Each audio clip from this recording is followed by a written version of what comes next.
नमस्कार। लंबे इंतजार के बाद आखिरकार राफेल या रफाल विमानों की पहली खेप भारत आ गई है।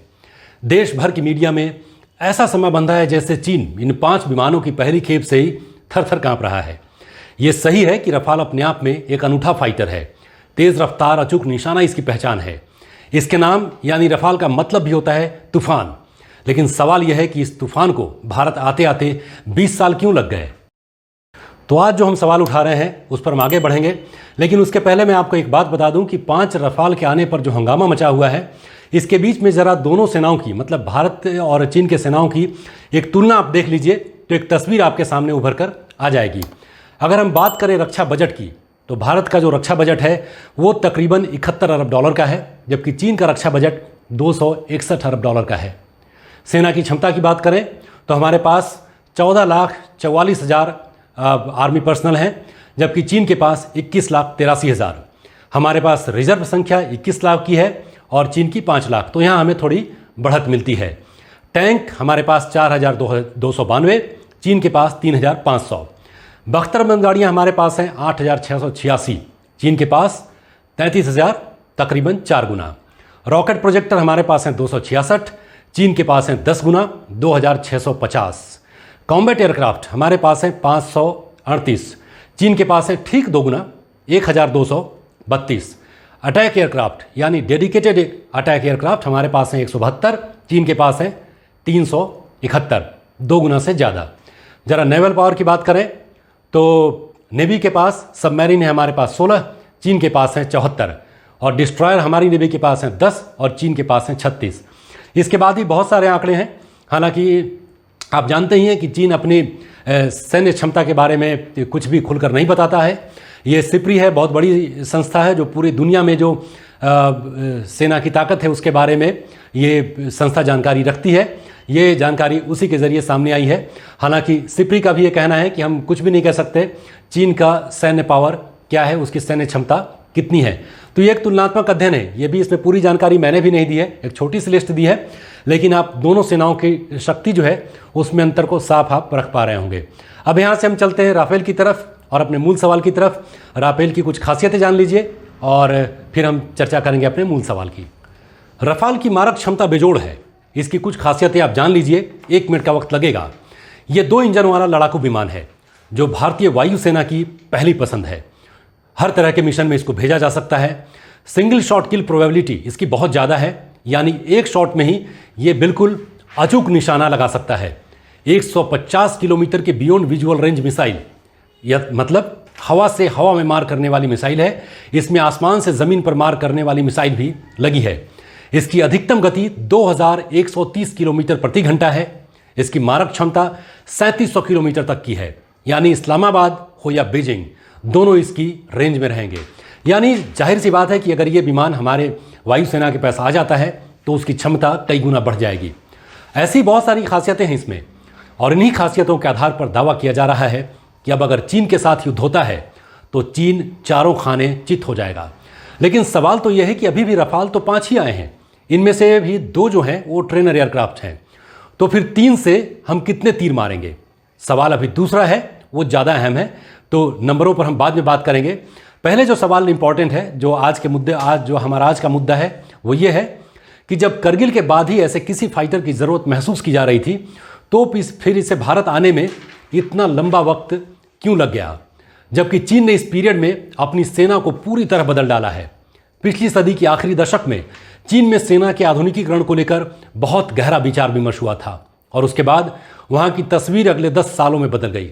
अगर आपको इस पर विस्तृत जानकारी चाहिए तो उसके लिए मैं एक दूसरा वीडियो भी जल्द ही इसके ऊपर अपलोड करूंगा और उसकी जानकारी भी मैं आपको दूंगा। क्योंकि अभी हमारा मुद्दा थोड़ा दूसरा है, तो हम बात करेंगे आखिर रफाल के भारत आने में इतना वक्त क्यों लगा। अब इस देरी की वजह ज़रा हम तलाश लेते हैं और इन्हीं जवाबों के ज़रिए खरीद की क्रोनोलॉजी भी हम समझने की कोशिश करेंगे। आप समझ जाएंगे कि प्रक्रिया कैसी चलती है इन रक्षा उपकरणों को खरीदने की। भारत में रक्षा उपकरणों का निर्माण बहुत कम होता है, विमानों का तो बिल्कुल ही नहीं। इसका एकमात्र उदाहरण तेजस है, जिसे हिंदुस्तान एरोनॉटिक्स लिमिटेड ने तैयार किया है। इसको भी तैयार करने में 36 साल लग गए हैं। कमाल की बात है कि इसका इंजन अमेरिकी है और इसमें लगा हुआ जो रडार है बहुत ही उच्च कोटि का है, लेकिन उसको भी इजराइल से आयात किया गया है। तो ऐसी हालत में हम विदेशों पर निर्भर रहते हैं ऐसे रक्षा आयुधों की खरीद के लिए। देश की सुरक्षा को ध्यान में रखते हुए कई बिंदुओं पर विचार करना होता है, इससे देरी होती है। आपको करगिल तो याद ही होगा। करगिल में हमें जीत तो मिली, लेकिन उसकी भारी कीमत चुकानी पड़ी थी। और फिर सेना ने महसूस किया कि अब वक्त आ गया है कि हमारे वायुसेना की ताकत को बढ़ाया जाए। बात सन 2000 की है। वायुसेना के अधिकारियों ने कहा कि MiG-21 यानी MiG-21 बूढ़ा हो चला है और जगुआर में जान नहीं बची। और बात वही कि हमारे देश में विमान तो बन नहीं रहे थे। तो इस पर विचार हुआ और तेज तर्रार फाइटर जेट खरीदने का फैसला लिया गया। यह फैसला 2001 में हुआ और फिर 2002 आते आते 126 MMRCA यानी medium multi role combat aircraft की खरीद के लिए विचार बनने लगा। उसके बाद DPP यानी रक्षा खरीद प्रक्रिया अपनाई गई और 2004 में वाजपेयी सरकार, लेकिन इसी बीच 2004 में वाजपेयी सरकार चली गई और मामला अटक गया। रक्षा सौदों का काफ़ी महंगा होना एक दूसरी वजह है इसके विलंब होने में, देरी होने में। रफाल का सौदा करीब 59,000 करोड़ का है। जहां इतने पैसों का मामला होता है तो बहुत ही सोच समझकर कदम बढ़ाने पड़ते हैं। और भारत में तो हालत यह है कि हर एक रक्षा समझौते में स्कैम के आरोप लगते रहे हैं। जैसे बोफोर्स ने तो राजीव गांधी की सत्ता ही छीन ली थी और एक बार जब कांग्रेस गई तो उसके बाद बहुमत वाली सरकार में आज तक नहीं आ पाई है। 1986 में बोफोर्स सौदा करीब 1450 करोड़ रुपए का था। उसमें 64 करोड़ की रिश्वत सेना के अधिकारियों से लेकर राजनेताओं तक को देने की बात आई थी। अगस्ता वेस्टर्न हेलीकॉप्टर खरीद में भी घोटाले की बात उठी। इसके एक बिचौलिए क्रिश्चियन मिशेल को भारत भी लाया गया है, लेकिन उसके बाद उसमें क्या हो रहा है फिलहाल कोई जानकारी नहीं है। तो इन्हीं बातों को ध्यान में रखते हुए यूपीए सरकार ने 2007 में एक बार फिर से MMRCA की फाइल को खोला और प्रक्रिया शुरू की ऐसे एयरक्राफ्ट को खरीदने की। 126 लाख विमानों की खरीद के लिए RFP यानी रिक्वेस्ट फॉर प्रपोजल जारी किया गया। कई प्रक्रियाओं से गुजरते हुए आखिरकार 10 एविएशन को L1 की श्रेणी में रखा गया, यानी सबसे ऊपर की श्रेणी में रखा गया, जिससे विमान को खरीदा जाना। कहा जाता है कि कई तकनीकी पहलुओं और कीमत को लेकर बात नहीं बन पाई और फिर ये मामला एक बार फिर से लटक गया। खरीद की लंबी प्रक्रिया एक और वजह है जो इसमें बहुत देरी होती है खरीदने में। अब आप बात करें, जैसे अब जाएं रक्षा मंत्रालय की साइट पर तो वहाँ ये उपलब्ध है पूरी नियमावली, और ये 400 से ज़्यादा पन्नों की किताब है। अब 400 पन्नों की किताब में बिखरे कायदे कानून के मुताबिक खरीद होगी तो आप समझ सकते हैं इसमें कितना वक्त लगेगा। पिछले साल यानी 2019 में रक्षा मंत्री राजनाथ सिंह ने रक्षा खरीद प्रक्रिया और DPM यानी डिफेंस परचेज मैनुअल में अमेंडमेंट के लिए एक समिति का गठन किया है। अब बात करते हैं इसमें बिचौलियों की भूमिका की। पूरी दुनिया में रक्षा से संबंधित जो खरीद होते हैं उसमें बिचौलियों की भूमिका काफ़ी अहम है और ख़रीद की प्रक्रिया ही कुछ ऐसी है कि हर एक डील में ये घुस ही जाते हैं।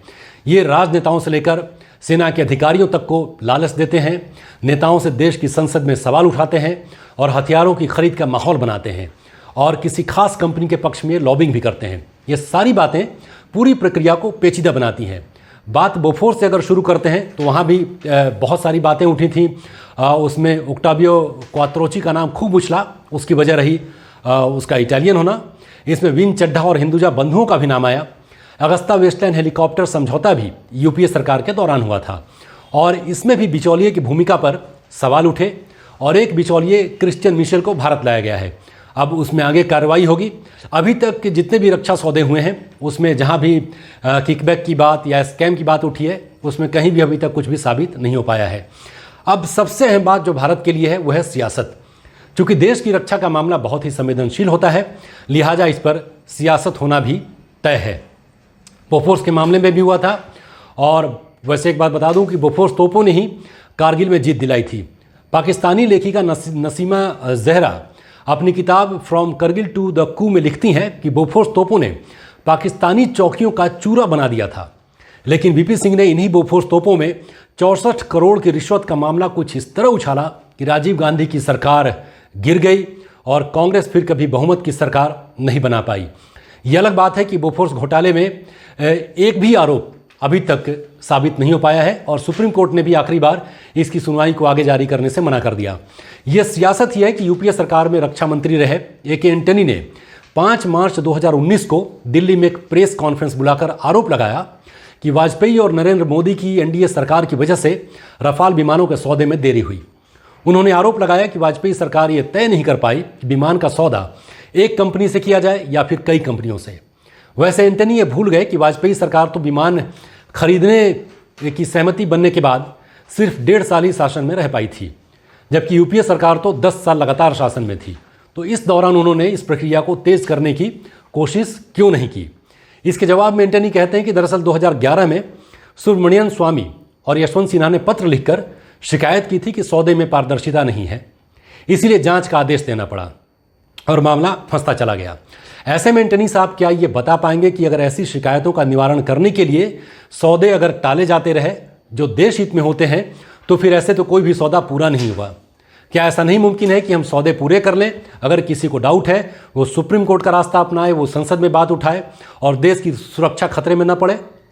एक और जो बात है जिससे हमारे यहाँ खरीद में देर होती है, वह फैसले लेने की क्षमता में कमी। दरअसल ऊपर की सभी या कुछ वजहों से ऐसे सौदों में बहुत ज़्यादा वक्त लगता है।